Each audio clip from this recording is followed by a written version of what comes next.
Good afternoon from Prague. I am Martina Pecková-Černá, and I am greeting you from the Arts and Theatre Institute. It is our pleasure to welcome you to the Green Thursday series of international online discussions with Czech and foreign guests from the field of performing arts. We are here every fourth Thursday at the same time, 3 p.m. Central European Time, with diverse moderators and guests ranging from dance and theater artists to curators, culture managers, and theorists. The overall topic, "The show must go on, offline," was chosen so that we can address the common theme of sustainability and the performing arts from many perspectives. These include the response of the performing arts to the state of the environment and the COVID pandemic, as well as the field's emerging strategies to address urgent social changes and paradigm shifts in culture and in our societies. These discussions are organised by the International Cooperation Department and in collaboration with the European projects Create to Connect, Create to Impact, and the Central European Performing Arts Network, PACE V4. They also correspond with the Arts and Theatre Institutes, culture and the climate activities which serve as a communication platform for public and independent cultural organisations in the Czech Republic on global environmental challenges.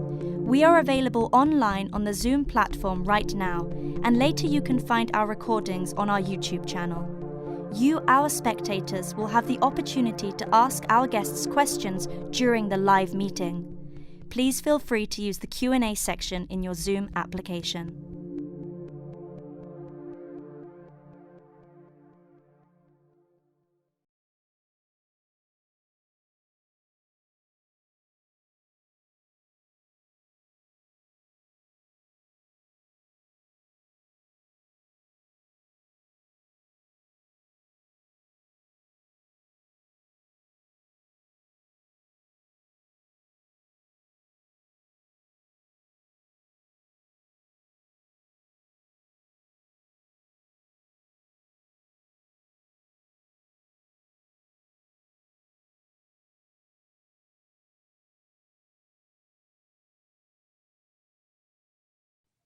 Good afternoon to everyone.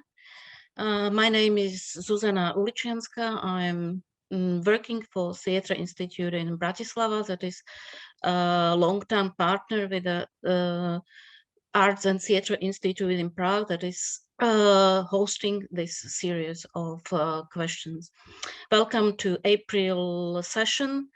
And I'm very glad that I'm able to introduce you to a very special guest that will be speaking with us from Moscow, London, Prague, and Zagreb, and even a town in Slovakia called Trnava. The overall topic of this discussions, if you have just heard, is sustainability. But this time I would not like to talk about performing arts in general, but about sustainability of drama and playwright as a human and creative being. We will be talking about physical and mental health of drama that is symbolically put into a sort of quarantine, and there is, I think, a need to talk about strategies, how to heal and how to address the pandemic situation. Let me welcome among us the very, very important guest. I will start with the one that is from Moscow, Maria Krupnik. She is a manager, curator, translator. She is a lecturer at Cultural Management, but also she curates a Playwright Plus educational program at Lubimovka Young Playwrights Festival. Welcome. Thank you. Jelena Kovacic will speak from Zagreb.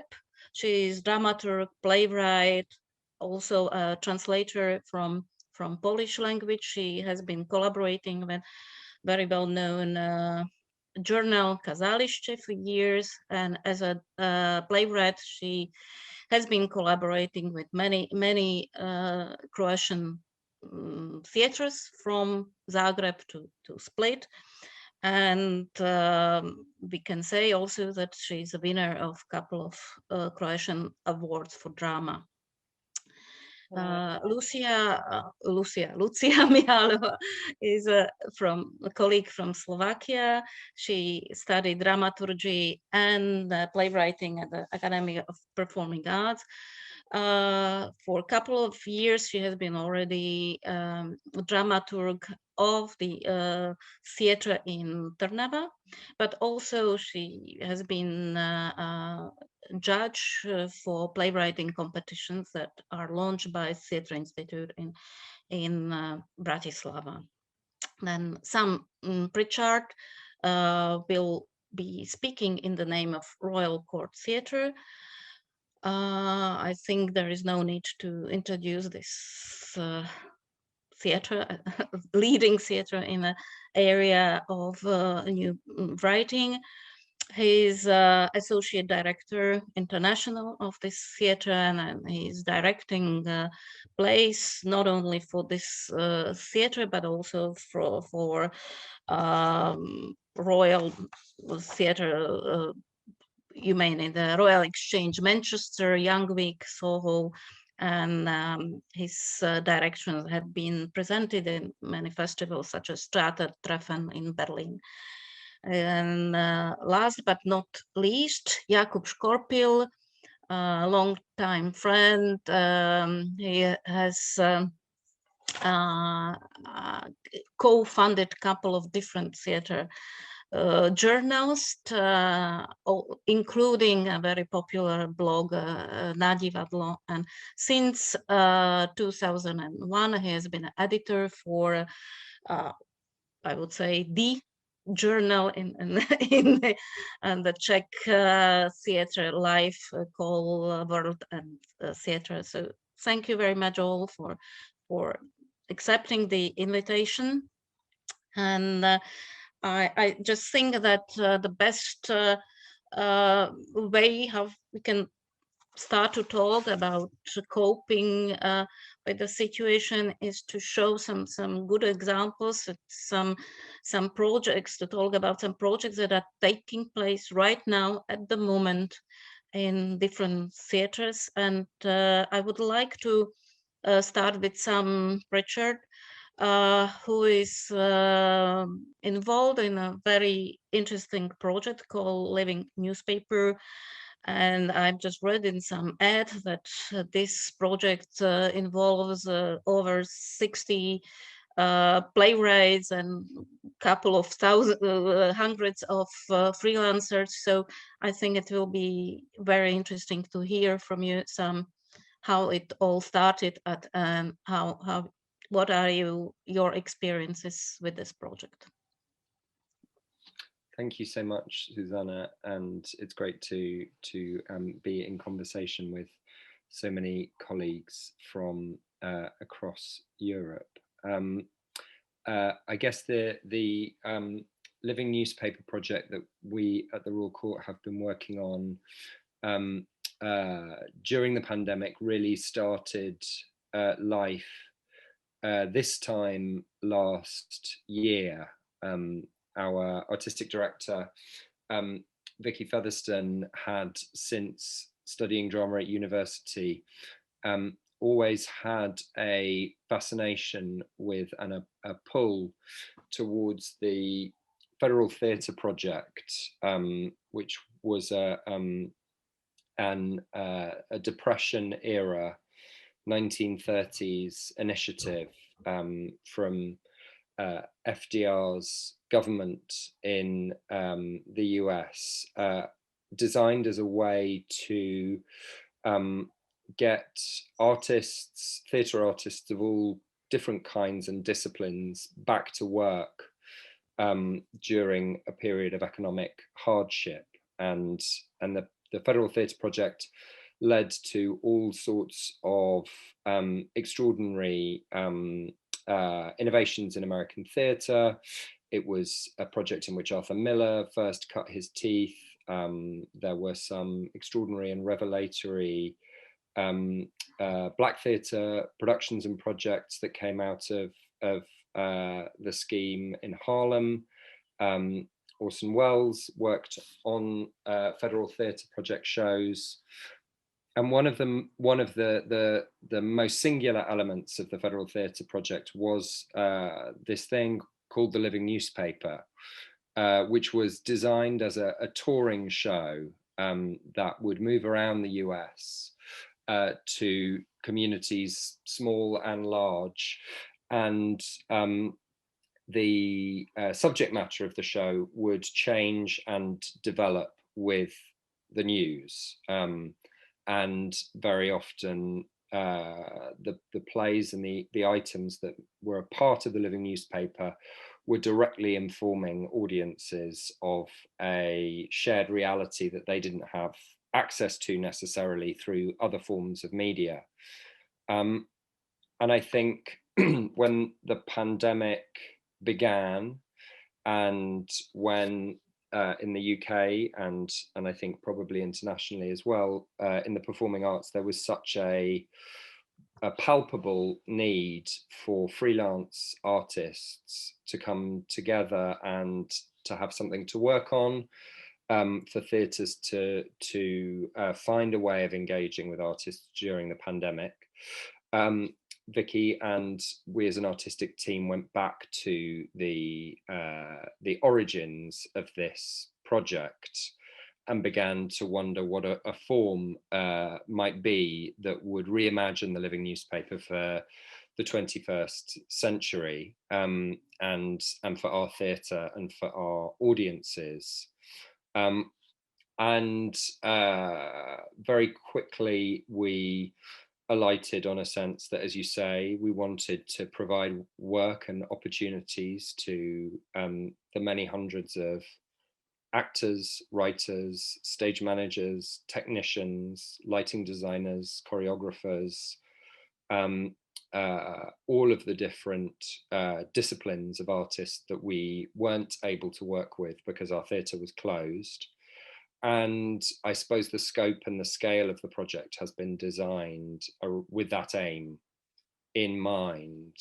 So originally we conceived of 6 weekly editions of this paper, each of them with 90 minutes of new content from a range of different writers with their own production teams, and a collective of theatre designers that our associate designer had formed within the building became key in us starting to imagine how this project might work. We were really keen to take our audience on a journey through the building that they might not otherwise have been allowed to go on, into backstage spaces, underneath the stage, into every corner of the building that's normally shut off from an audience. And so that has dictated quite a lot about how we've conceived the project.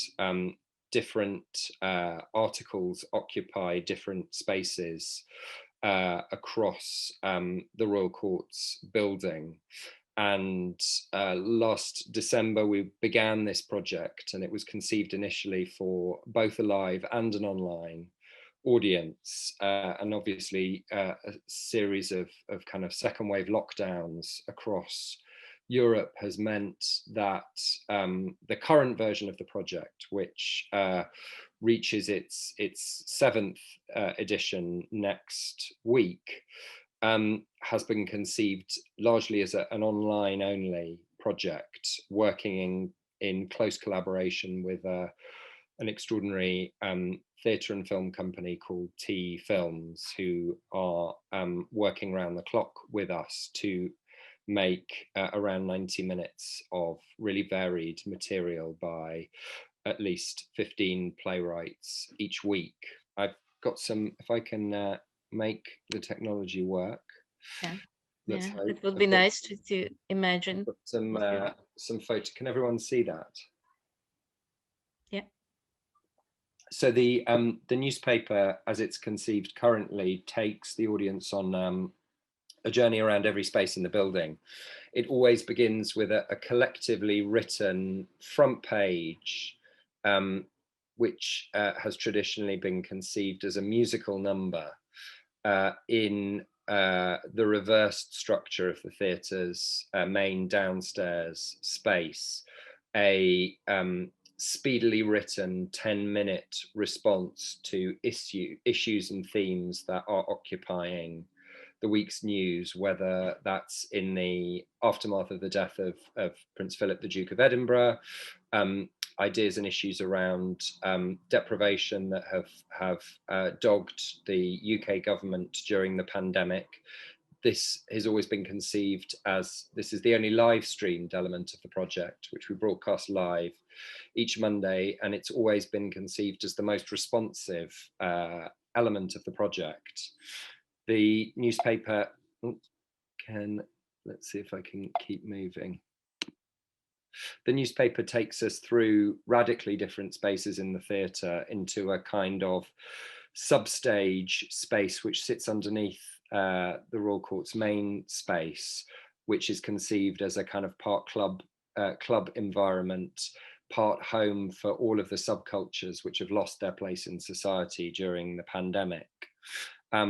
We occupy spaces outside the theatre. This is a little still from an extraordinary agony aunt film that the theatre maker Anthony Nielsen made for the project, asking a homeless character to respond to the issues and crises that people might be facing during the pandemic.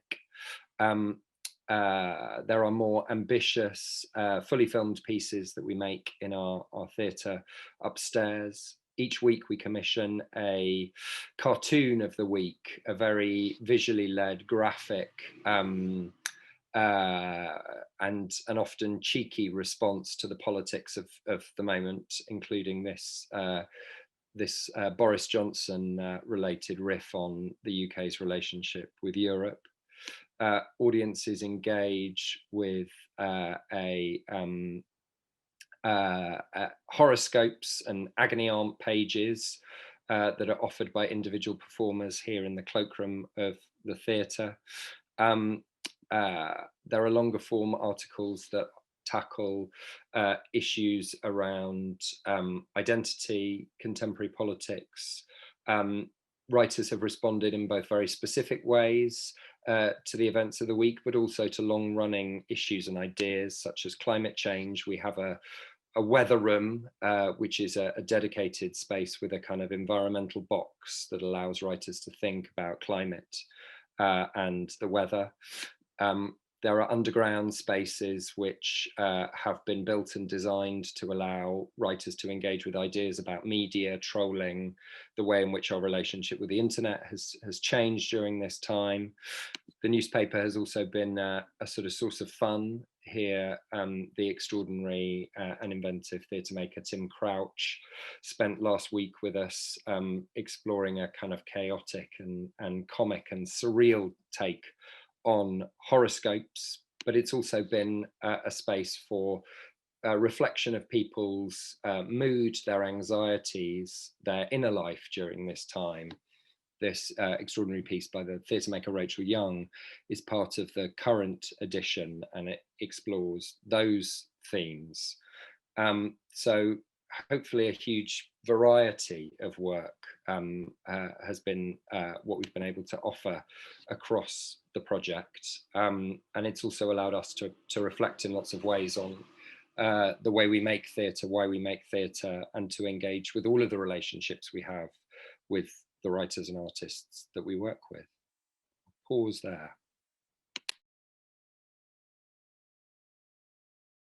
Thank you very much. I think we could all see that it's amazing project in scope and in content and in audacity and in boldness and from what I could see, it was a very bold, also in terms of politics and an expression of all sorts of minorities. I just would like to ask you a small question. Have you been working with these playwrights before, or have you somehow launched a big contest for writing these short pieces, or how these playwrights came to you? I suppose the thing that we wanted was to reflect our relationships with playwrights at every level. So there are playwrights there, Tim Crouch, Anthony Nielsen, playwrights like Tanika Gupta, Rebecca Pritchard, who have been working at the Royal Court since the early 90s. And we've engaged with writers from that level of experience right down to writers who are just arriving with us as part of our invitational playwriting groups. For some writers, this is the very first thing that they've written that's been produced or shared by the Royal Court. We've engaged with the full range of our relationships with playwrights internationally, and writers who also come from different disciplines, who might consider themselves more writer performers or theatre makers or live artists.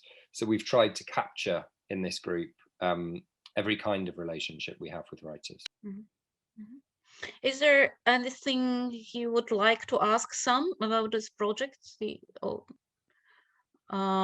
If not, maybe one more sentence about the audience. I can imagine that this project is immensely important for creative people and for all sorts of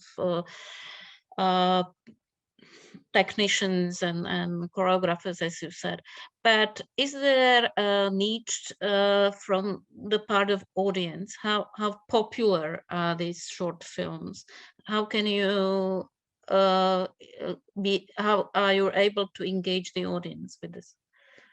I suppose the initial thing behind the project was that back when we were perhaps slightly more optimistic about the timeline for which we might all be able to return to theatre, this project was designed as a way of welcoming the audience back into our building. And indeed, for the first few editions, it was that for the audiences who could come and spend time in the building. But I think the thing that we've discovered is that the reach of the project has allowed us to engage with all sorts of different types of audiences at the same time, whether that's audiences who've been coming to the Royal Court for years, who are close to the theatre, who are supporters of the theatre, audiences internationally who don't get the opportunity to see our work. From Bratislava, let's say, even. Exactly. And also because the project is built from short films, and there is a kind of social media relationship with how we are able to articulate and talk about some of this work. We also feel that this has been an opportunity for us to engage audiences who haven't thought about the Royal Court before, or who are coming to us through the writers, the directors, the artists who've worked on the project. So many kinds of different audiences. And excitingly, next week we begin our young writers group take over the 7th edition of the newspaper. So writers who are at the end of their high school education here in the UK, and we are really excited about the audience that these extraordinary young writers will bring to the project. Thank you very much. It was really inspiring. Now I would like to give a floor to Maria with a totally maybe different or maybe very similar projects. So please tell us something about what is going on around the festival Lubimovka and in Russia in general now these days. Yeah, hi, thank you for inviting. And I maybe start from the what was happening with the Lubimovka festival. We were very surprised by the pandemic. We just received a notification about the funding for the festival, and then all the pandemics till the end of August were on doubts whether the festival will happen or not. Because the contest and the applications for the festivals are closing on April, we were not able to appreciate the plays about pandemic and that were the plays that were written during the pandemic. So only this year we will have this plays.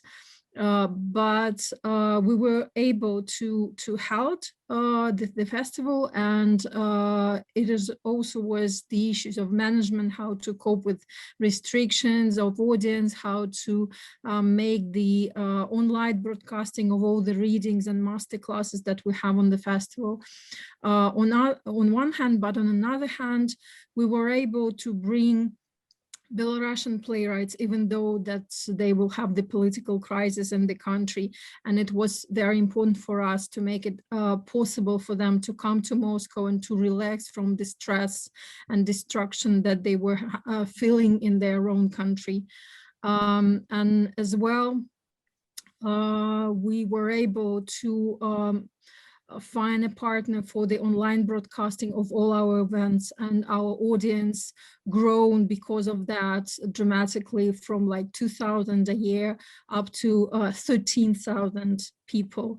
They were able to watch the readings from all over the world and all over the Russian regions. So as for the writing, we are expecting this year some plays that will be covering what was happening with us during the pandemics, but there were another projects that were facing and following and covering what is happening with the writers and society in the pandemic. And one of the projects that I wanted to mention is the Corona drama project that was initiated by several St. Petersburg writers and Ukrainian writers. They've held several contests. They started in April. They had first festival in May, and then at least one in September. First round of applications, they've gathered about 80 plays from Italy, Poland, Ukraine, Russia, and Belarus. And they were amazed by the number of short plays that they've received. And the second contest was devoted to the Corona comedy, and they were asking and looking for some comedy plays. And unfortunately, I haven't written those plays, so I can't really tell what was inside them. But the life was bustling and the writers were writing. Also, Russian theater was not very equipped for going online fast, but still some writers and some theaters invented the Zoom plays and Zoom shows. And one of the example is the play Choose 3 by Dmitry Danilov, which was produced by the Voronezh Chamber Theatre. And it is the YouTube link that we can see now. It's a bit of a dystopia. The plot is telling that you only can choose only 3 people to communicate, and this family of 4, and they need to decide who will be communicated with whom. Thank you. We can have So a look. Can we see the video? Barbara? Mm-hmm. Helen Olway, 39. It's Magdalena not the one, Knuckle, sorry. 46. Catherine Bevan.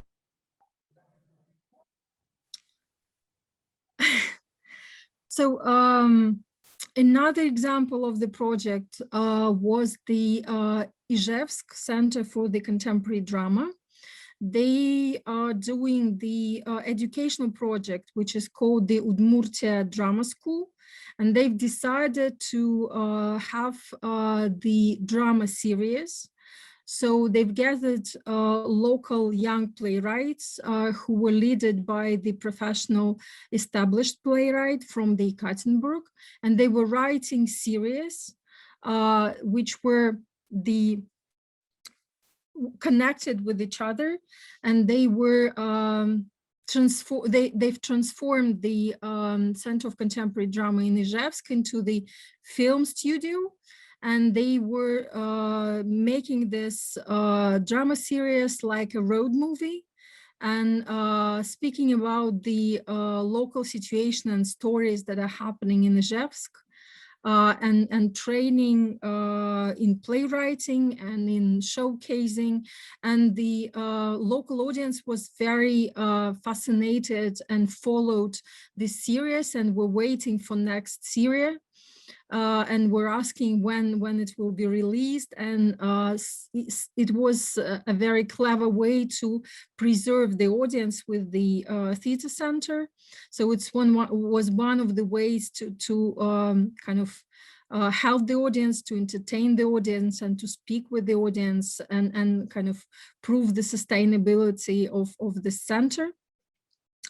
And another example that Lubimovka playwrights were involved with is the Flash Act project, which was developed by the Forum of Cultural Cooperation, Lubimovka Festival, Center for Contemporary Drama in Yekaterinburg, Georgetown University, World Theatre and Politics Laboratory in the United States.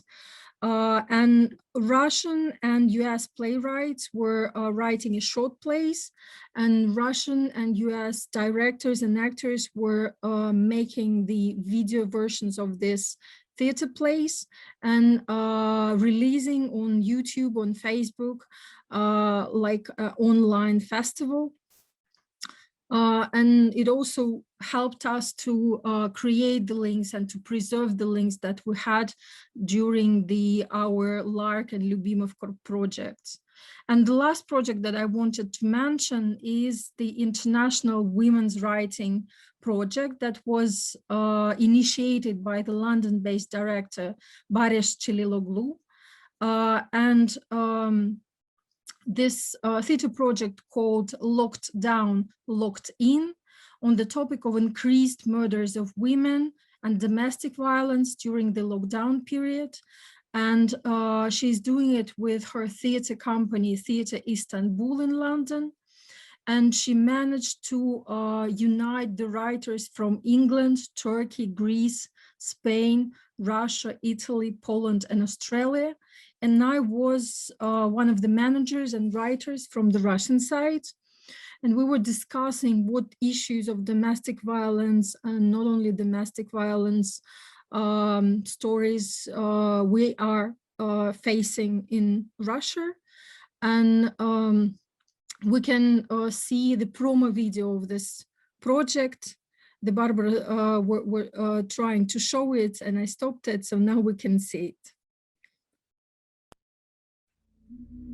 Helen Olway, 39. Magdalena Paco, 46. Catherine Bevan, 53. Claire Nash, 33. Kelly Price, 39. Tahir Pirali Dashti, 40. Beverly Dennehy, 61. Kianko Pandal, Margaret Grant.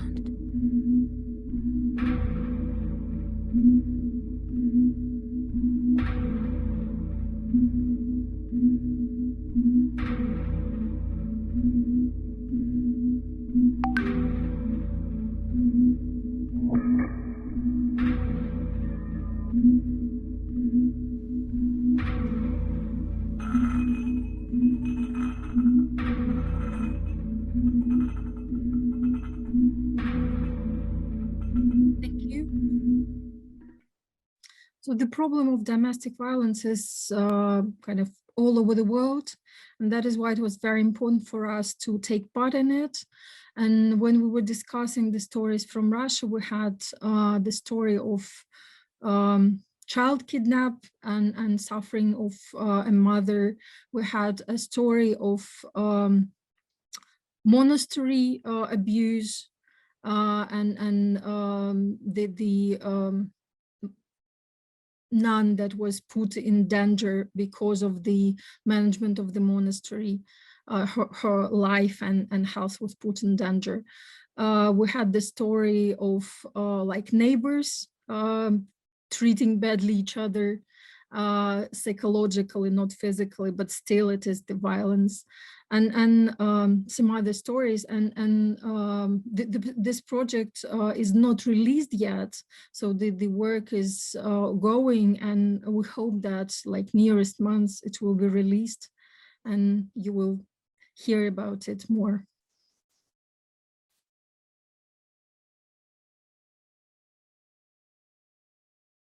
Sorry, thank you very much. I will just ask whether you hope to reach a more diverse audience, as Sam said, that suddenly with this online project, they were able to attract all sorts of different people that would never find royal court before. So will you, do you hope that you will reach really the non-theatrical audience as well with this project that is really relevant these days?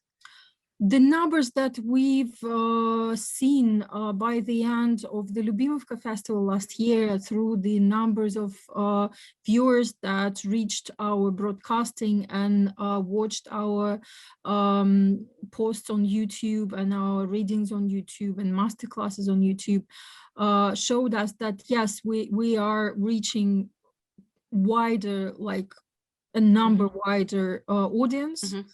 And actually it is a question for us, because this year we might not be able to have enough funding to do the same. It was a crisis situation. Our partner gave us a huge discount for the broadcasting. And in the normal situation, we are not able to cover all the costs of such broadcasting. And we will have to decide whether we will be able to broadcast this year our readings or not. Also, we were having the crowdfunding campaign during the pandemic, and we were raising funds for redesign and rebuilding of our website, because it's very old and we need to rebuild it.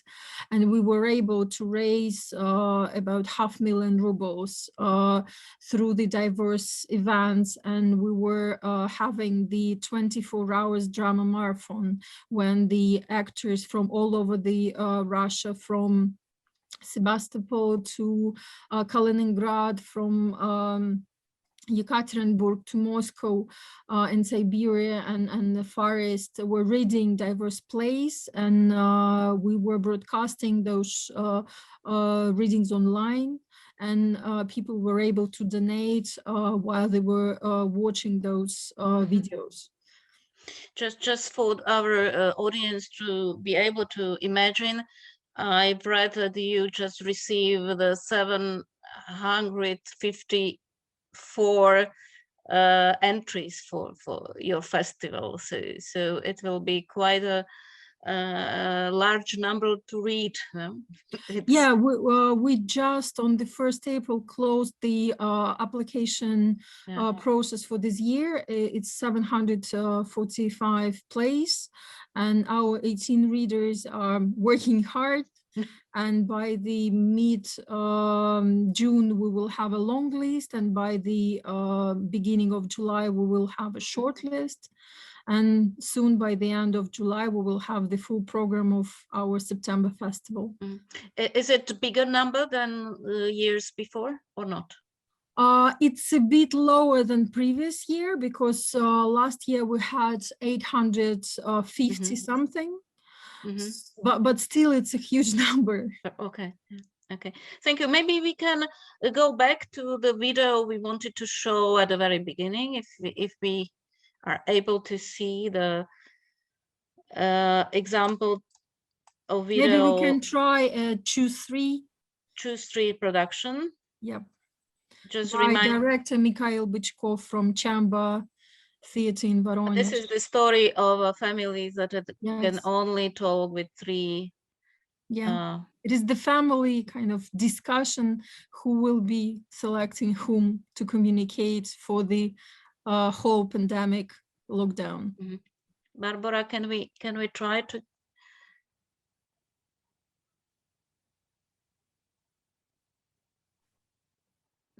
No. Maybe I can. Okay, so it's coming. Okay, now we hear. Yeah, this one. Yeah. Может, уже начнем? Подожди. Я понимаю, Коль. Тебе занятно в роли ведущего. Какого ведущего? Ведущего хоть чего-нибудь. Нелечка. А он не возглавлял собрание. Нелечка. Я понимаю, Коля. Созыв семейного совета, роль патер фамилиуса. Нелечка, зачем ты начинаешь? Паш, ты что там делаешь? Это косяк? Я правильно поняла? Да, мама, ты правильно поняла. Я сейчас скручиваю косяк и скоро закурю его. Я в курсе, что ты это делаешь. Но можно это делать не во время нашей единственной за многие годы семейной встречи. У нас тут семейный совет. Нет, мама, у меня психологическая зависимость. Паша, ну можно же потом? Ну что это такое? Это какая-то фигня. Я прошу вас всех серьезно отнестись. И вот какая-то, просто вообще ерунда. Я серьезен, как президент Венесуэлы на встрече с Путиным. Всем привет! Простите, что опоздала, простите. 3 проверки было на дороге, проехать невозможно.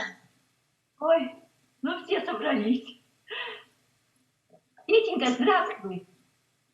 Бабушка, ты меня имеешь в виду? Да, Петя. It's grandma, father, Ой, mother, son Паша. and girl, and they're all in Пашенька, привет. different cities, different Как там locations. твоя травка? Какая травка, бабушка? Паш, веселая травка. Мама, привет. Maria, you have already a question from someone. Whether did you reach wider and different group of playwrights in lockdowns? So it's not about audience, I asked, but about playwrights. You already answered this, that whether it was higher or not. So it was not higher, but still very high. Yeah, it number. was very high.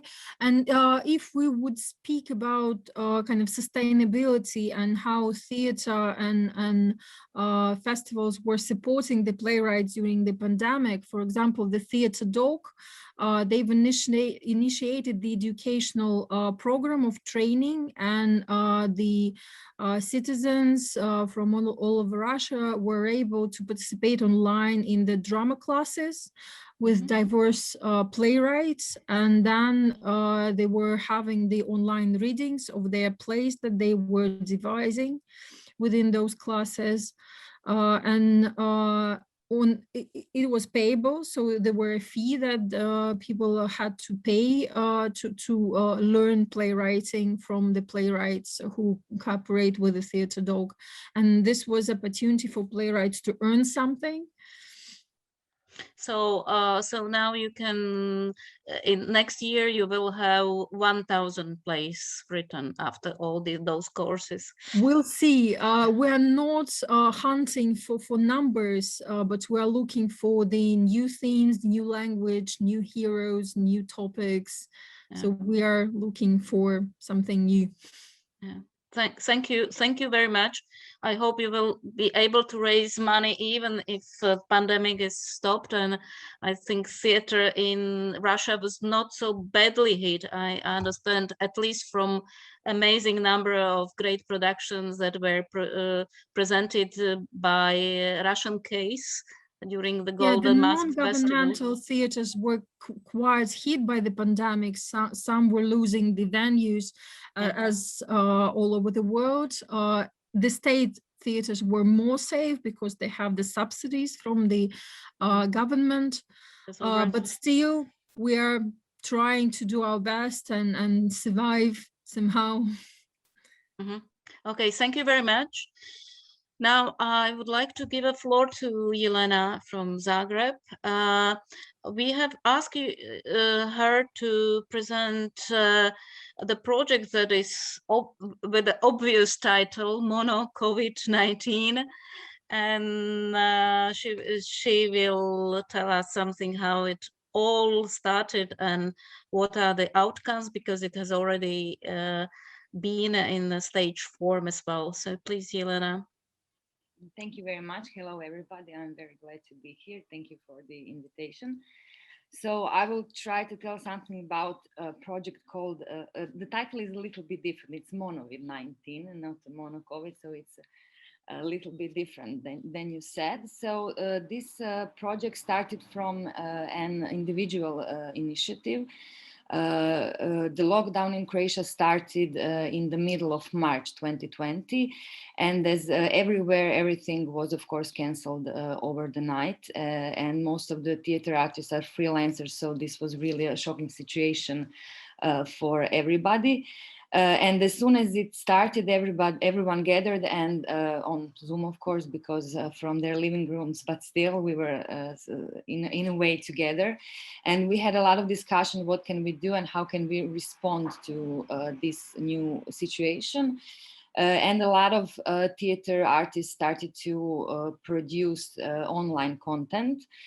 And at some point after the first shock, Ivor Martinic, my colleague and the playwright, and I started to talk about what can we do and how can we gather our colleagues, dramaturgs and playwrights to show in some way that we can go through this together.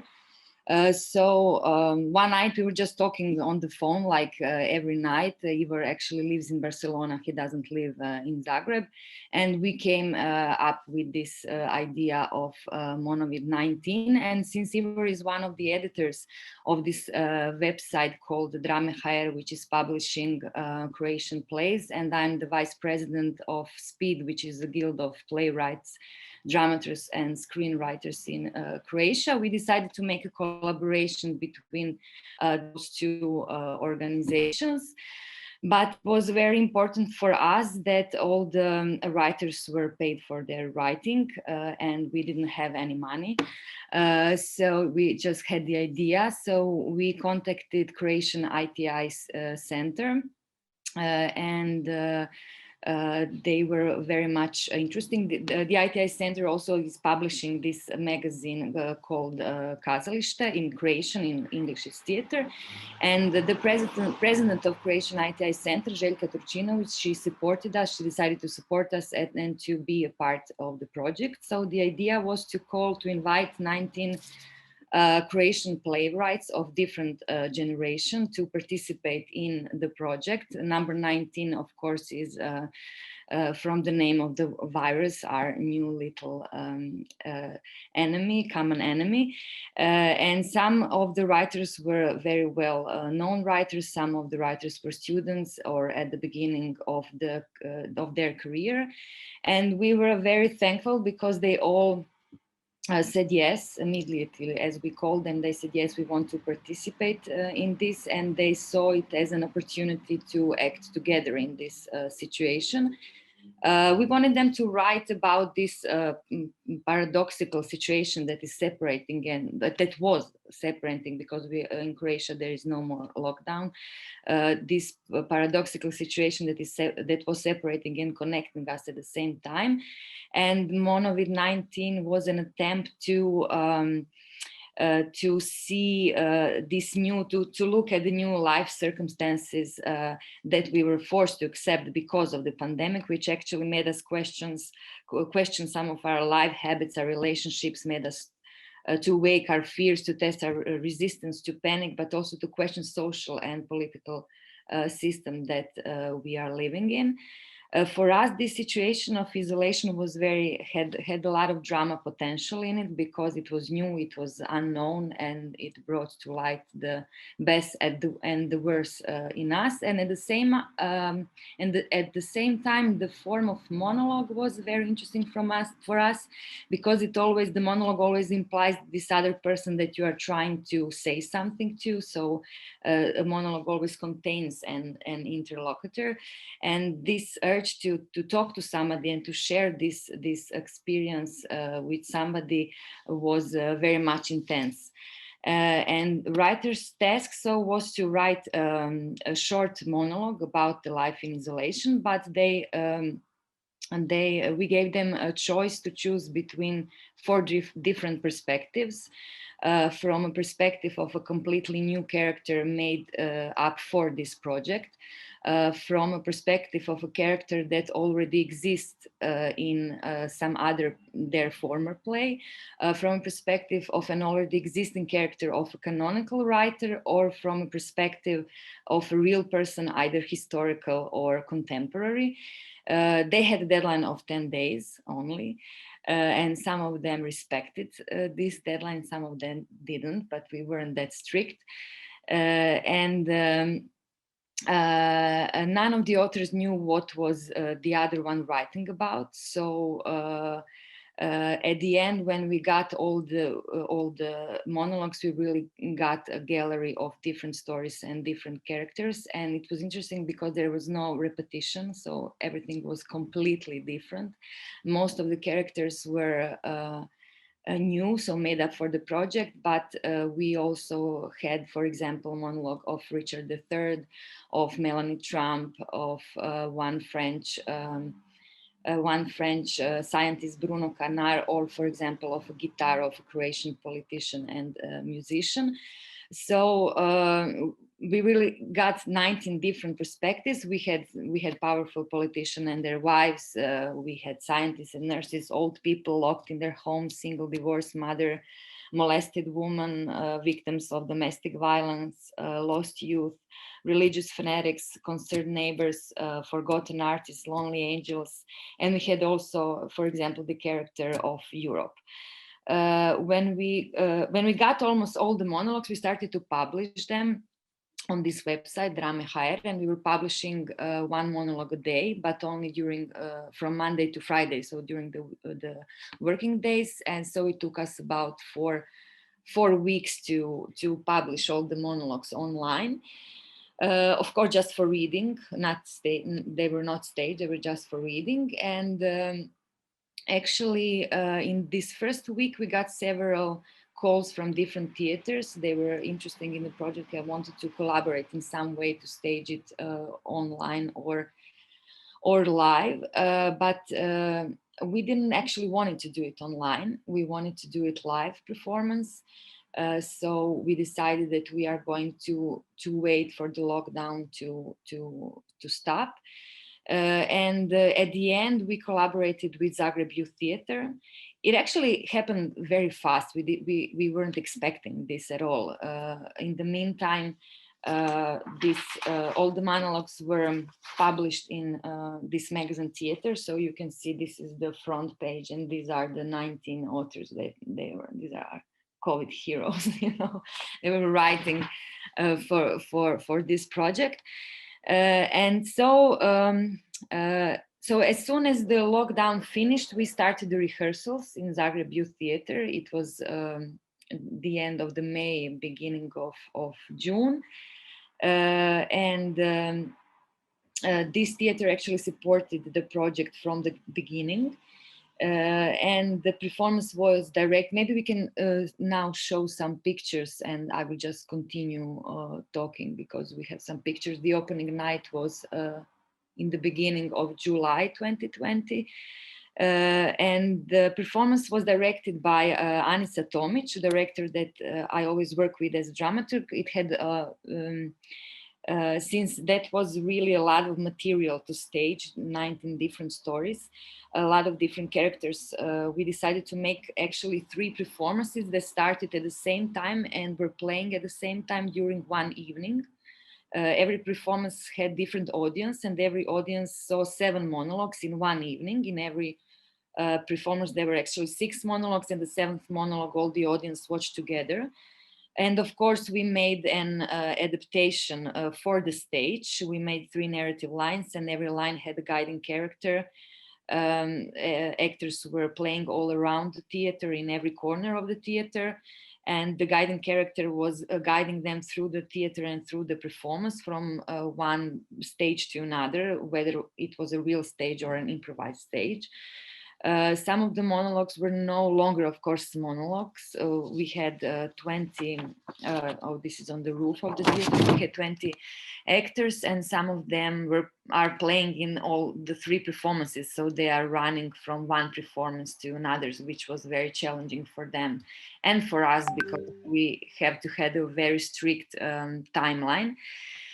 And since this was the first opening night after the lockdown, the reaction of the public was really great, and I think that they could very much connect with it. They saw in it some sort of victory of theater, that the theater can survive the pandemic, it can produce despite the pandemic, and it can talk about it and not to be afraid of it. And what also happened in the meantime is that all monologues were translated in Polish by Gabriela Abrasovic, and they were published online by Theatre Institute in Łódź. Some of the monologues were also recorded for Croatian National Radio. So this project actually really started from nothing, from a need to talk about it, to cope with it, and we didn't know how will it develop. We had some wishes, but everything was really very uncertain. And it turned out that, this is Melanie Trump, and it turned out that Monovid 19 had and still has a very rich life. It is also, for example, it is also, this is also Melanie. It is planned to translate all the monologues in Spanish, but we will see what will happen with that. So that's about it from me for now. So this is about Monovid 19. Mm-hmm. Thank you very much. I think it was amazing to see the variety you talk about. We could really tell it's from all walks of life. I wanted to ask you about the monologue as a form, but as you said, some of the stories have already been transferred into some bigger drama. No, they weren't transformed. They were just a little bit transformed. Because every piece lasted for 10 minutes. It couldn't last more because, we had, since there were 3 performances that were going on at the same time, we were all on the talkie-walkies, and it was like we had a very strict timeline so that audience comes together at the last monologue at the same time. It was very exciting for everybody, I think. We can save this question for later on, or if someone wants to answer it right now, whether after all this period we will not get bored a little bit by monologues, and we will be craving for full dramas with 18 personalities. What do you think? What about? Are we going to sustain this monologue tendency, and after it's hopefully some restriction will be lifted or not? Well, the situation in Croatia is maybe a little bit different because since the theater opened in July, we didn't have lockdown. The theaters are working all the time, and we are producing and playing all the time, although with a restricted number of the audience. And everything is staged. Maybe not a big ensemble performances, not that, but till 10 actors is normally staged. I mean, under all the measures that have to be taken because of the situation. So I don't see in Croatia that this form of monologues are very much increased. I mean, we have everything, and I think that for me, it is very touching to see that the audience is very much coming to theater, although it is a little bit, of course, dangerous, and everybody is afraid of this virus. And now in Croatia, for example, at the end of the performance, when the audience starts to clap the actors start to clap the audience to thank them that they came and they support the theater. So we are not in lockdown. Maybe we are a little bit spoiled now. You know, we have a lot of problems because the number of production is of course smaller, but we are producing all the time. Okay, playing. That's good for you and good for us. Yeah. Okay, Yeah. thank you very much. And now I would like to ask Lucia Mihálová to speak a little bit about the contest that had the deadline quite recently.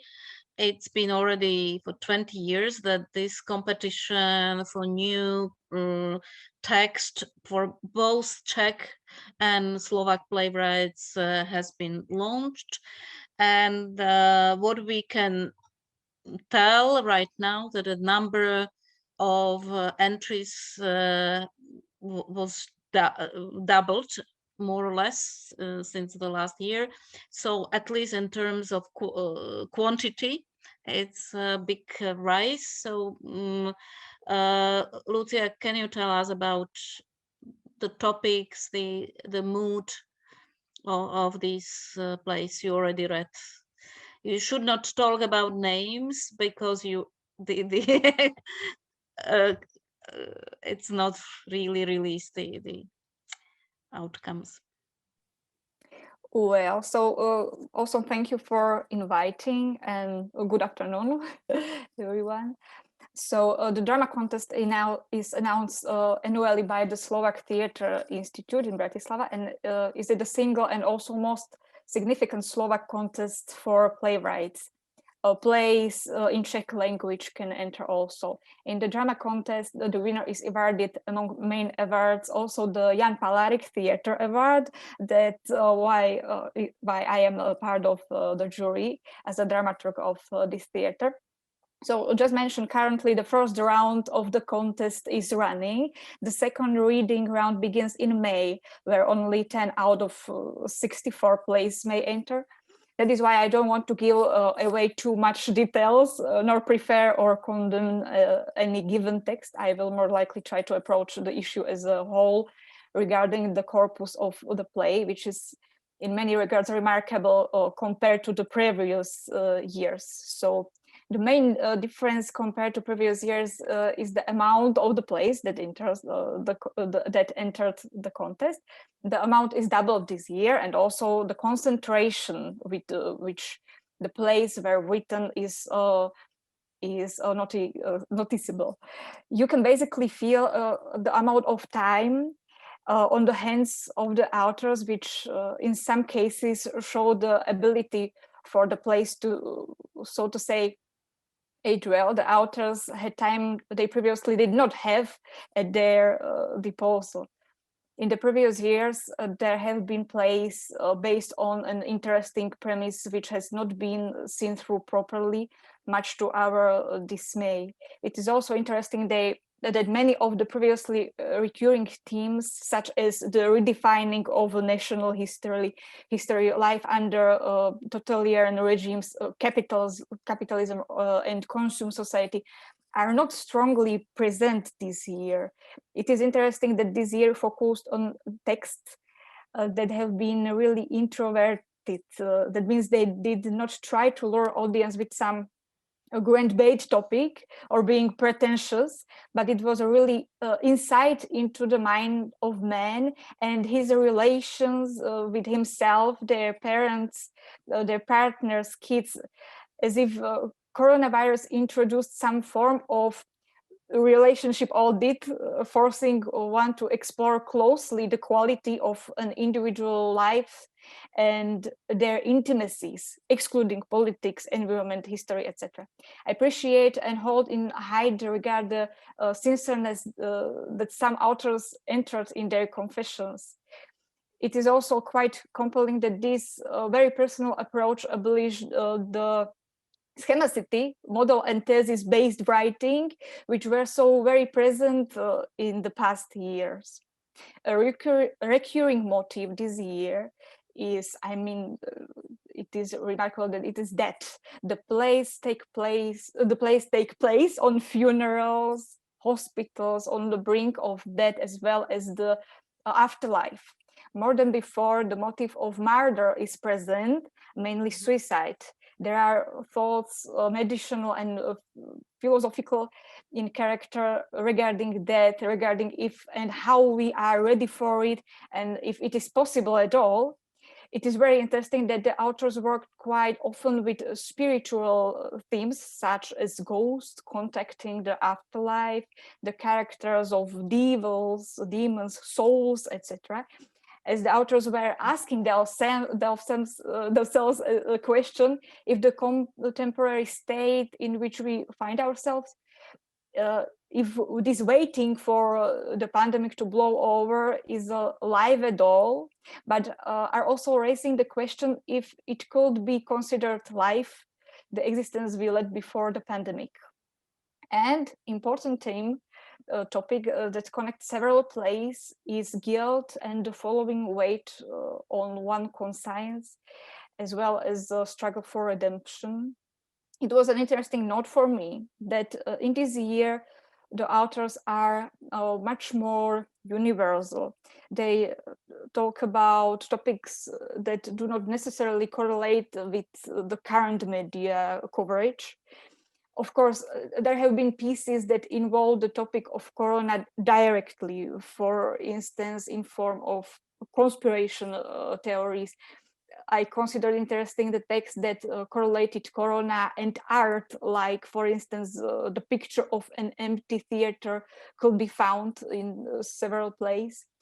Some plays have situationally used the anti-pandemic regulations, like when a family ended up stuck together due to a lockdown and found out they could not coexist, you know. So there are on one side plays that indirectly represents corona, and on the other side plays that directly talk about this situation. Some plays worked with the martial law or the restriction in crossing the state borders, unemployment due to corona, etc. However, the majority of text did not directly regard corona at all. It could be said that the leitmotif of this year was not the physical well-being and physical health, but the psychological one, which says a lot about how the corona affected the authors. Thank you very much. It's a very nice analysis. Thank you, Lucia. I would straight away ask Jakub to comment maybe on what you just said and on all the projects presented, whether you can find some parallel projects in Czech Republic, whether you can speak about similar initiatives, what were in your mind when you were watching all these videos and photos? Yep, I must say, yeah, everything everybody said is, of course, interesting, and I'm surprised by the variety of all the activities. I think it's common to all the countries, to all the cultures, to somehow react to the COVID, to the pandemic, to quarantines, to lockdowns. Yeah, but I must say, in Czech Republic we did not have as much activities or as much drama reflecting COVID itself. Most theaters are trying to basically to stay in contact with their audience. They are doing podcasts. They're doing some live streams of their new shows, but very few of them is touching the situation we are living. There was one big project last year, which was surprisingly quick reaction to start of the pandemic, when Divadlo na Fidlovačce asked 10 Czech playwrights to write short pieces for them, and then they prepared them as short videos. Most of them were filmed in theater, but some of them looked like theater, some of them were films. It was a very interesting project because there was very interesting variety of responses to first shock of the pandemic, of how people did cope with it. It ranged from simple comedies to poetic pieces to some, let's say, phantasmagories or some wild things, and basically that's all regarding COVID.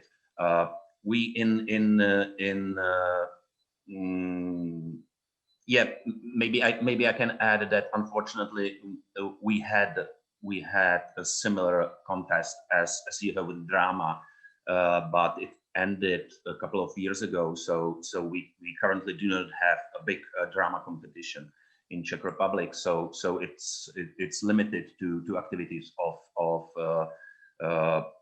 the theaters, of the companies, and maybe of the magazines, which is where I'm heading, which is heading to our magazine, Sveta Divadlo, or Merlin Theatre, as we started last year, also quite early. We asked our friends all across Europe, our playwrights, which we collaborated earlier, to write some short pieces for us. And I'm happy that we were able to get 4, I think, brilliant texts by Frederick Bradberg, Maria Sikorska-Miščuk, Mihálová, and Christian Ceresoli. And 2 of them, the text by Frederick Bradberg, I'm sorry, and Christian Ceresoli are also available on our webpage as a part of eWAT, which is electronic edition of electronic anthology of some texts from our magazine. It's free on our website, so you can find it here quite easily. And we're still trying to reach playwrights to write some short texts for us, but they are not connected with COVID. This 4 place, it was some exception. Now the theme of this year is a revolution or evolution, which is mainly focused on what's gonna happen after the COVID. If there's gonna be change, what the change should look like, and so on. Yeah, I think, yeah, if it's, and also, yeah, and there's another one thing I want to mention about activities which we started, which is we have this activity called New Directions of Use, which is named by collection of poems of Jiří Kolář, published in the 1960s, which were pieces of so-called destatic poetry. It means it's to describe it, it's the poem which is the form take a book, go outside, read 3 first verses, and so on. So we asked Czech poets to write something similar to that, and we will be publishing it throughout the year. It's another type of, it's not drama itself, but it's another type of activity which the readers can, or which everybody can do at home, which should have some dramatic maybe quality. Okay, did I answer your question? Yeah, oh, maybe yes. I was about to ask whether it's good or bad that if playwrights are not directly responding to COVID, but because maybe it can be very superficial. Sometimes we were thinking it's too early to reflect on communism, it's too late to reflect on communism, whether these sorts of questions will arise also with COVID. And you also mentioned the future. So how, this is a question to all of you, how would you call the period we are entering? I think everyone is, or you know, there is a lot of talk that we are in some interim period, in some mid-time, maybe even interregnum. So what will be next? Can we call it renaissance, renovation, recuperation? So have anyone already given a name to the period we are heading for? Maybe I would keep the word as keep the word. You know, I'm sure there will be plenty of COVID dramas in next 2, 3, or 4, basically in next years. I think everybody will start to reflect, because it will be hot theme. But interesting thing is, I was doing interview with Mark Ravenhill for a magazine last week, and we touched the same themes which we are speaking here. And he basically said that I asked him if he would write about COVID, and he said never. That he would refuse such opportunity, because he said, yeah, maybe in 10 years there will come someone who will have some really new experience, or a really new perspective. But now, what was the situation? We were sitting at home, feeling lonely, and basically that's all. So everybody lived that. So what can we see new in this? And yeah, I will stop here. Do you agree with Mark Ravenhill? Me? Yeah, I do. I mean, yeah, but so let's say Sam, let's say, do you agree with this opinion that we have to need wait another 10 years to be able to cover this time? I suppose I sort of do agree with Mark, in that our experience at the Royal Court is often that playwrights are necessarily disobedient in how they approach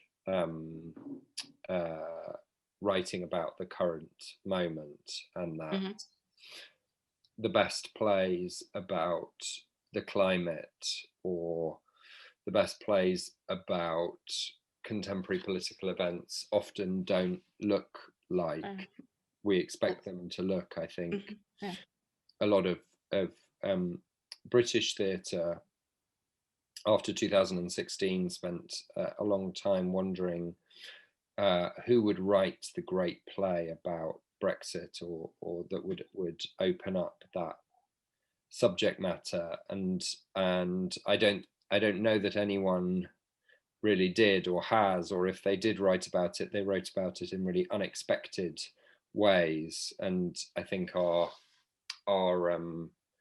approach has always been to be led by where the playwrights want to travel, rather than giving them a commission to cover a particular subject matter. So I sort of, I agree with Mark in that it won't be what we expect it will be, and we should wait and see, maybe. Yeah. Jelena, do you think?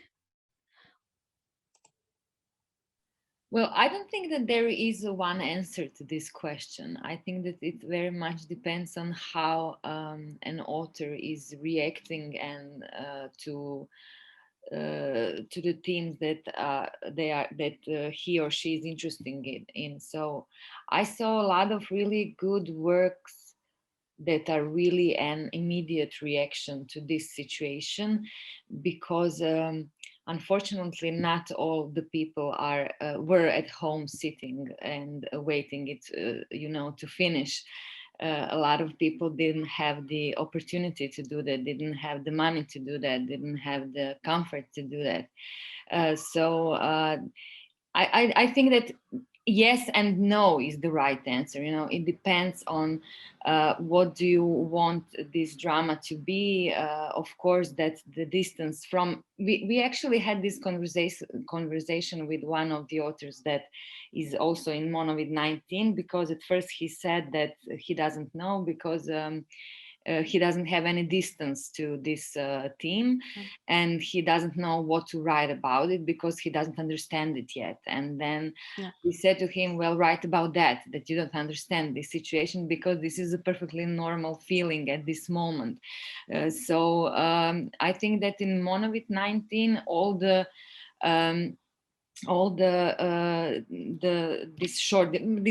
these were really short monologues, you know, 2 to 3 pages, and they are all about uncertainty and not knowing what will happen and what can we expect, and is it okay that we feel this way or not, or is it a real danger or not.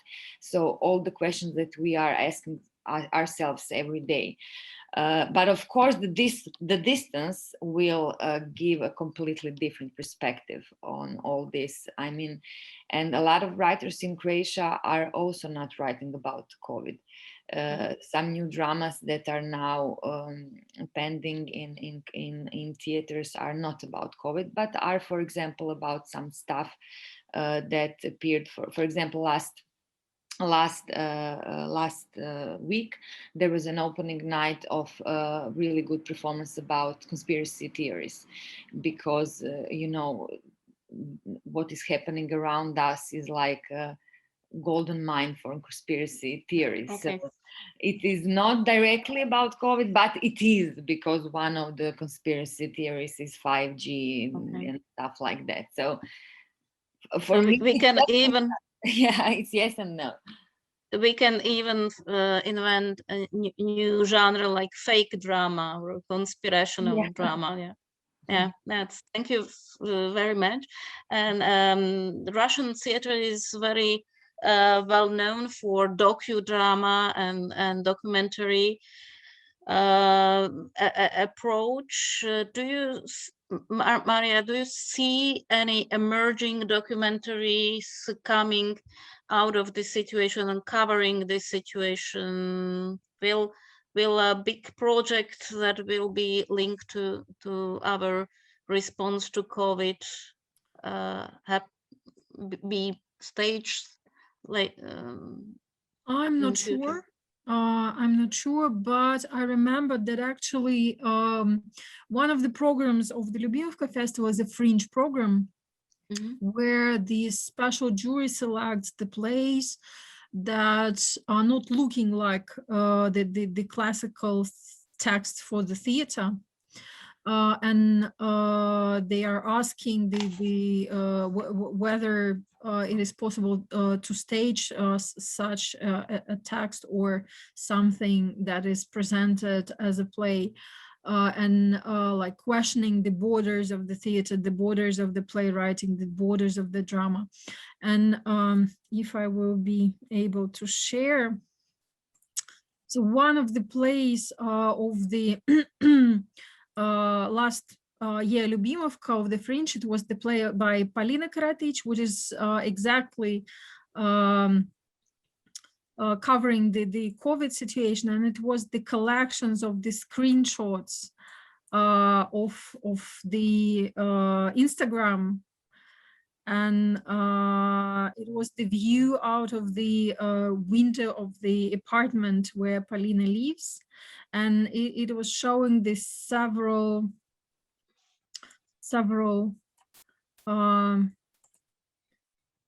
shots and short texts, and this was the play. So it is the kind of talk how we can understand. It is called I Am at Home, and it is kind of reflection of what is the isolation, how we can understand it, how we can understand the world outside our homes, and how we can feel what is happening. And so it's looked like that. Well, interesting. Thank you. Yeah, and it's like it is the drama, because behind the each kind of thing, each photo, there is some plot and story, and we can think forward and build new theater, new production in our heads. So this is one of the approaches how the young playwrights are creating the new drama about the COVID in Russia. Yeah. So it's far from sort of verbatim theater, but it's really documentary. And I would like to ask Sama that I've read that British filmmakers getting ready for some TV series on Britain's response to COVID wave and about it's with Kenneth Branagh playing Prime Minister Boris Johnson. So will some theaters act similarly, and there will be some David Hare big play about politics and politicians. I mean, like this. I'm not talking about him, but this type of big drama. I guess the answer is I don't know. It feels like there is a lot to unpack in the. I mean, I'm sure this is the case for all of us, but a lot to unpack in the British governmental response to COVID and its successes and its many flaws and failures. And I'm sure there are some more documentary approaches that might crop up, like the ones you suggest, but I don't have a hotline to David Hare's current thinking about that. Okay. And anywhere else in the world, is there someone writing a big story about COVID? In Russia, there were several examples of online TV series that were made just during the pandemic, about the pandemic. For example, the Konstantin Bogomolov were filming the series about the two couples that are in the interrelations and kind of wives are swapping the husbands, not knowing that, and when it is released and opened, this conflict is like going out. So there are some stories, but they are more of kind of entertaining family conflicts than something more social or covering the hospitals, the COVID, and some serious or traumatic stories. Mm-hmm. And this brings me to another question, whether this horrible situation will give a final end to endless TV series about hospitals that are very popular, or we will be watching them again and again, because basically TV newsreels now are full of very disturbing images from urgent care units. And I don't think we will see this entertaining stories from hospitals in a future in a similar way. What do you think? There are a lot of plays from hospitals as well. Well, I don't know if you're speaking about Czechoslovak series from hospitals. Maybe yeah. That's the situation. But my wife is watching Grey's Anatomy, which is 17 years old American TV series, and they already incorporated COVID this year in the series. So everybody's playing in masks and they're treating their patients with COVID. So yeah, I think there's no reason to stop. Of course, I can, as maybe you insisted, I can hardly imagine any, well, how to say it? Comedies from well, not really. I've seen some comedic approaches in the Decameron series, which I was talking about, and I'm on the other hand, I'm looking forward to read some or see some really dark black humor play about COVID. That would be a relief. In the contrary to still swimming in the pool of tears and so on. But yet maybe if I come back, maybe yeah, of course we both cannot imagine that Czech or Slovak TVs will product some intelligent COVID hospital series. But I believe that's not the situation worldwide. So Netflix will come with yeah, Netflix definitely, ABC, things like that. Yeah, that it depends. It depends on the authors. It depends on the writers. Always, if there's some interesting, intelligent approach, it's perfectly okay. Mm-hmm. But we were laughing with Jakub Škorpil because there was a really never-ending story of a TV series, it's Hospital on the Edge of Town, that can be seen even in some Central European countries as well. And of course, all sorts of Chicago Hope and everything like that. I will. In Russia, we had it is not a kind of theatrical, but theater people were involved in this action when we faced the dramatic story with the lack of the materials in the hospitals. Theater people started reading the monologues of the doctors from diverse hospitals telling about their experience, and it was the online action to support the doctors and from diverse hospitals all over the country, and to raise the money to buy the masks and costumes for the doctors. And the Kirill Serebrennikov and Gogol Center Theater, they've made a huge concert when it was possible in autumn, to support the doctors and to welcome the doctors, to kind of celebrate at least some ease of situation. But in Moscow, we just had the news that more than 9,000 new COVID infections were opened. So we don't know whether we are going to the second or third already wave. So it's never-ending story. Maria, thank you for this very interesting story. And I would ask, you are all theater people, and we all, I hope, believe in playwriting and in new drama. But will this situation strengthen the position of playwright? I'm not now talking about the one that is sitting alone, writing on his own some text, as opposed to series of devised theaters, fixed improvisations.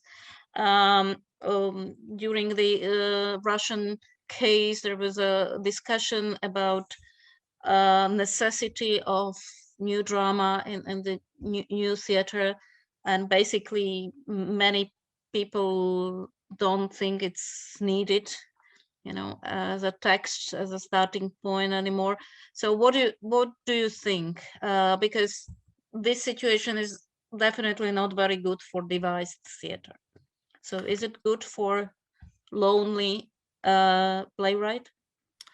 It is a very difficult question, because we think about it ourselves and we discuss it and talk about it all the time, whether in contemporary world the playwright is still needed, especially when the text generators are coming and kind of artificial intelligence is coming. my students in high school of economics were building the artificial intellect for the project that Mikhail Durnikov was doing with the director Yuri Kvitkovsky about the new and old professions and how they're changing and dying and coming.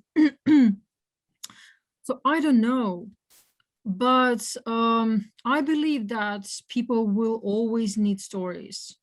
And the importance of stories in very many ways, in psychological way, in a way how we can learn about a situation and how we can learn about how to cope with diverse situations, we will still need the stories. And that is why the playwrights and screenwriters will always have some job to do. Maybe they will have more tools to use, but the imagination, intuition can't be replaced by the artificial intellect, at least yet, I believe. What do you think, Sam? What is the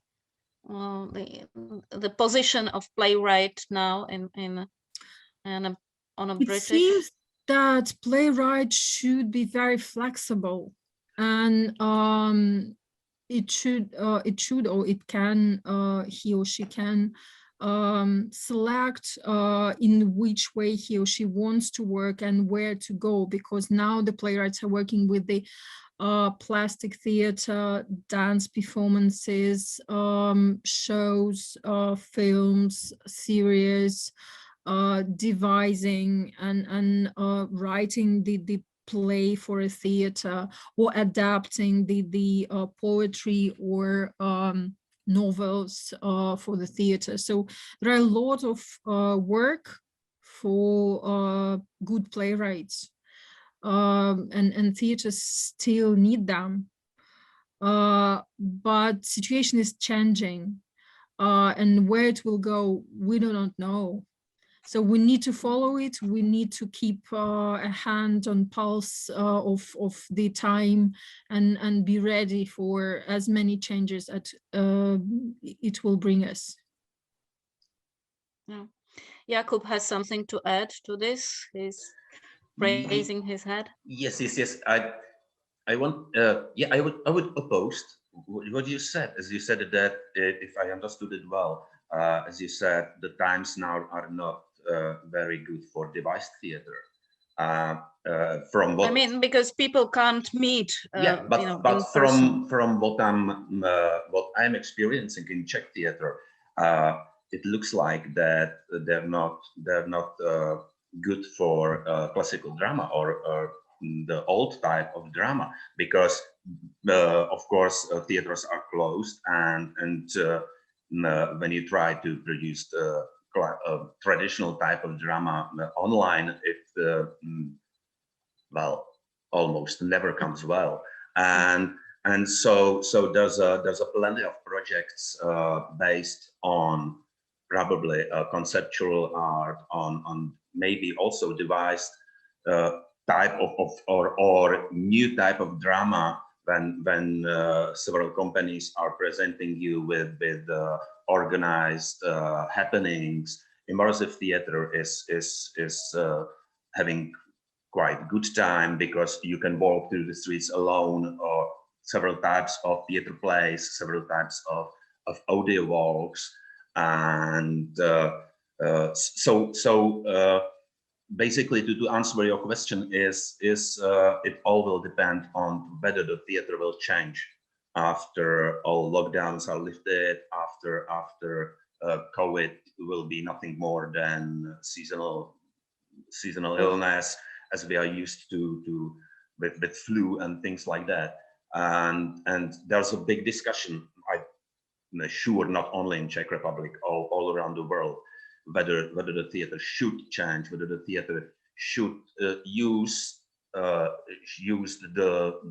wave of or use the situation when all those types of non-traditional drama or non-traditional theater came forward in those difficult times. And if we should build on this, there's a big initiative in Czech National Theatre, which where the artistic chief of its drama department already said that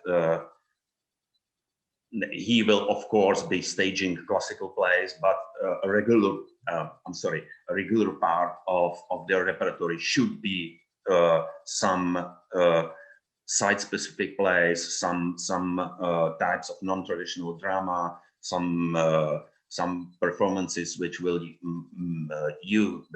incorporate the audience in non-traditional way.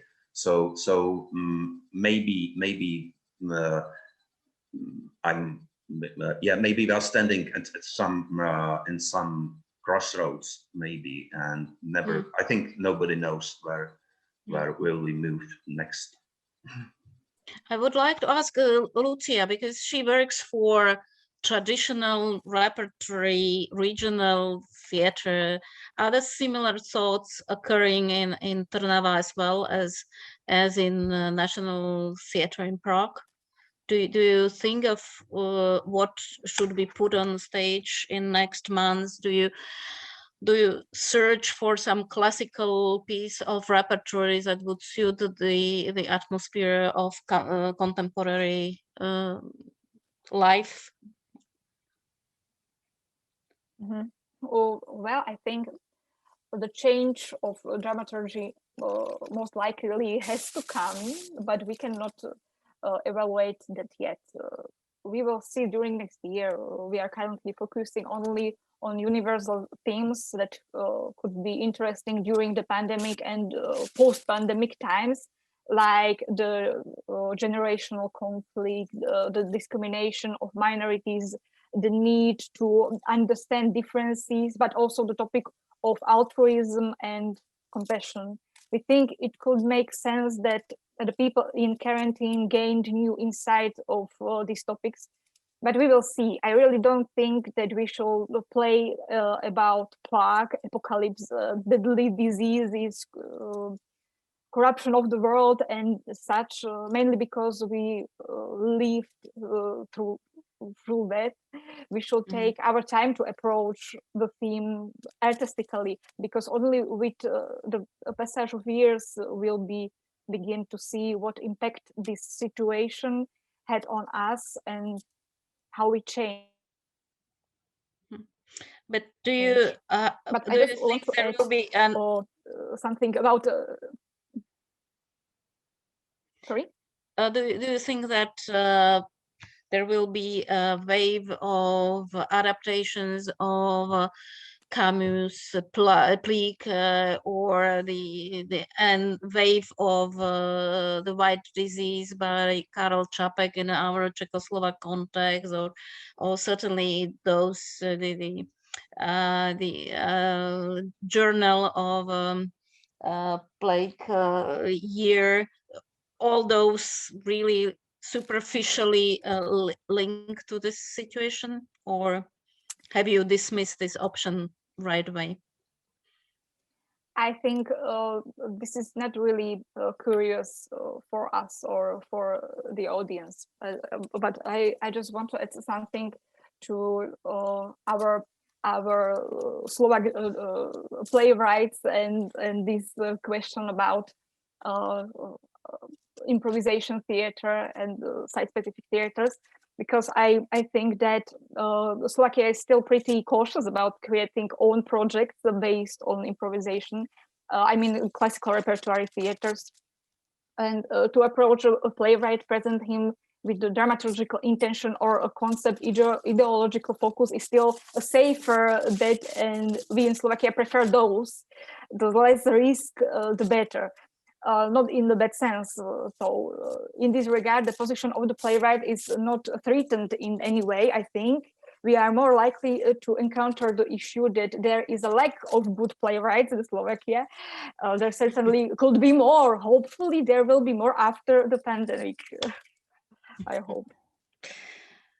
Okay, thank you very much. We are almost going to the last round of the question. We haven't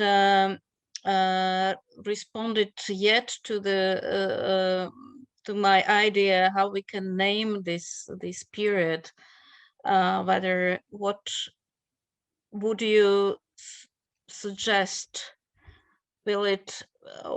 We are generally mixing the society and drama. We are using Elizabethan drama, restoration comedy. We are using pre-war, post-war dramas. These type of terms that are basically showing us that there is a very strong link between society and drama. So how the drama that is going to be written in next years will be called? What do you think? Can you come up with some ideas to we can promote this this name later on? Something like in-your face drama or whatever. I mean, this type of.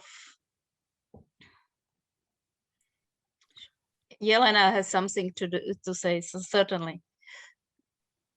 Oh, I don't know. Really, I don't know. New normal drama. I don't know, or back to normal drama, or something like that. I mean, it is very hard now to predict anything, of course, but the period that we are living in, with COVID or without COVID, is so much different, and it doesn't have this kind of I don't know how to express myself now, maybe in English, but this certain number of rules or the authorities or something like that, like before. We are still in postmodern. Anything goes. We can have everything at the same time. So maybe will it be post-COVID drama, or maybe post-COVID drama? Who knows? Okay. Maybe nobody will be that interested in COVID. Maybe. In COVID anymore. Okay. Who knows? Any other suggestions? I don't know how we will call it. If we would take the situation that is happening in Russia, we have so much absurd happening alongside the COVID, that we are all the time speaking about the absurd.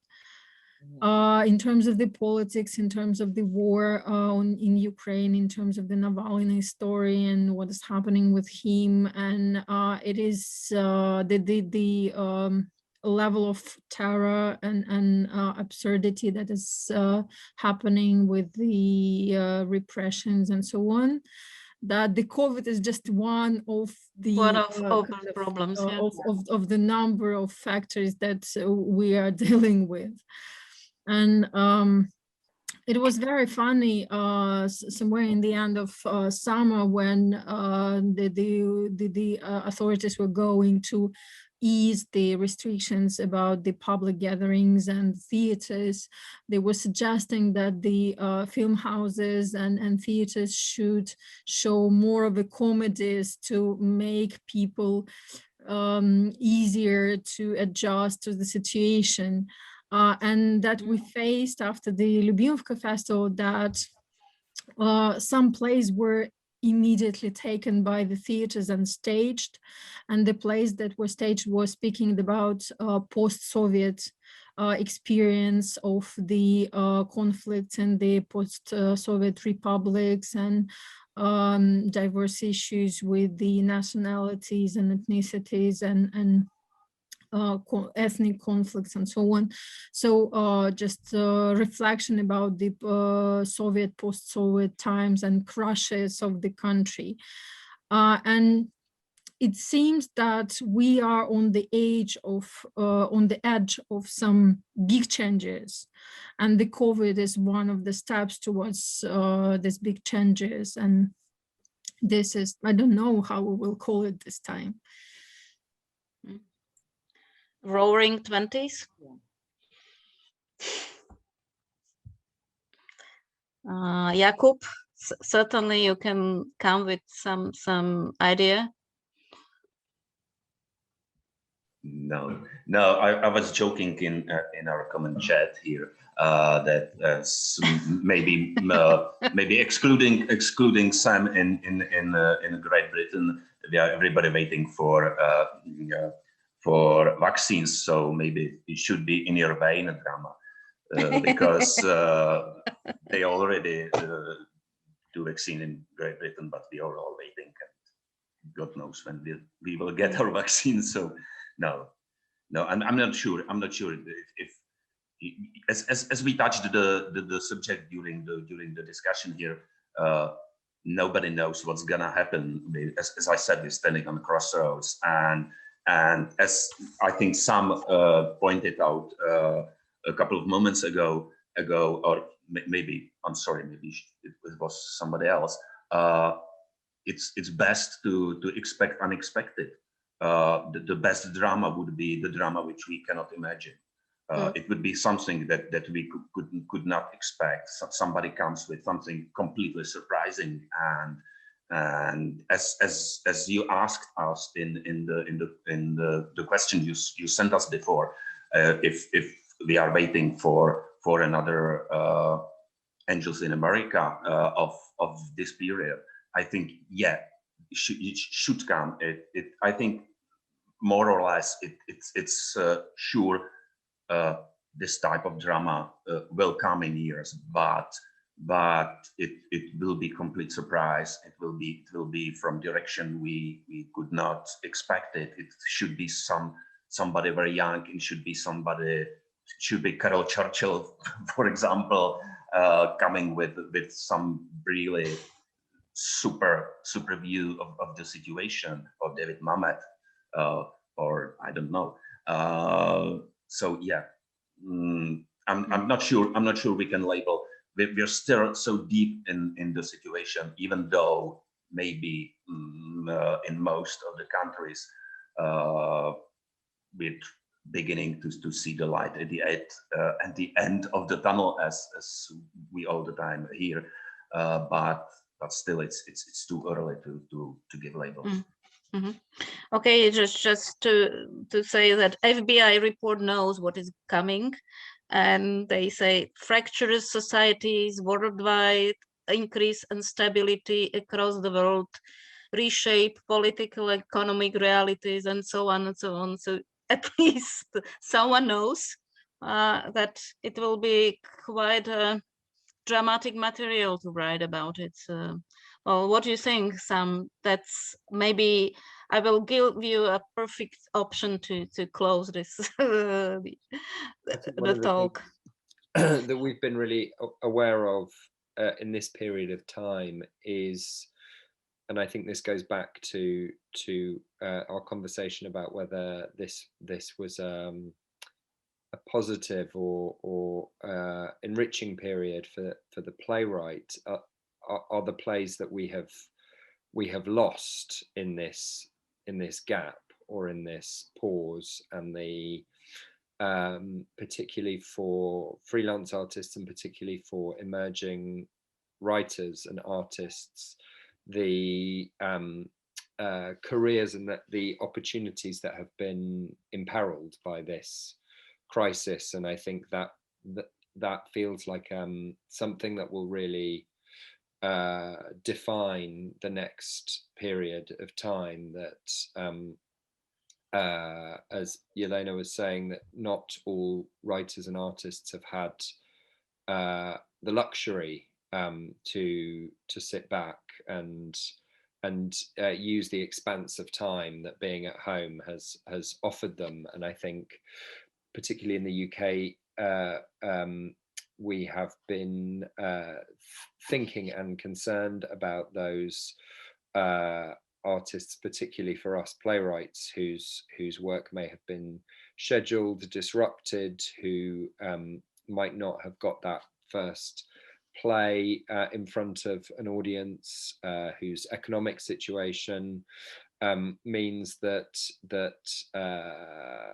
sticking with an already very difficult to sustain career has been impossible because of COVID. So as we come out of it, what our theatres do for those voices feels like perhaps the most pressing question. I don't know if you can boil that down into the name of an era, but it's certainly something we've been thinking about. Thank you. It was very important to mention this. Basically, we all know, and we are all facing this economic harshness. But Lucia wanted to add some of her. Just few words. I once heard a metaphor on a podcast that is applicable for this situation. It was about a mouse who came to the same place daily because of a piece of cheese regularly appearing in the same spot. One day the cheese was gone, but the mouse continued to visit the spot until the rest of its days, hoping it will appear again. So our quest is to realize after the pandemic is over that the cheese is gone and never to return, but it could appear somewhere else. It is important for us in the theater to have a similar mindset, I think, that the audience from before the pandemic is not the same as the one that comes after, and we have to prepare for the beginning of a new phase. Also uncertain how it is going to look like, but we need to at least adapt our mindset for its arrival. Thank you. That's really to the point, I think. Is there anyone that is inspired by these last words to add something?